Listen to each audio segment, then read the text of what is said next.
Narito na ang Balitang Express sa oras na ito.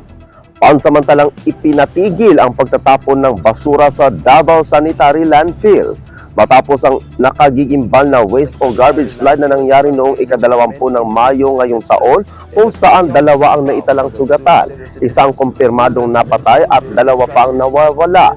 Inirekomenda ng Department of Environment, Natural Resources o DENR Region 11 na pansamantalang itigil muna ang pagtatapon ng basura sa Davao City Sanitary Landfill.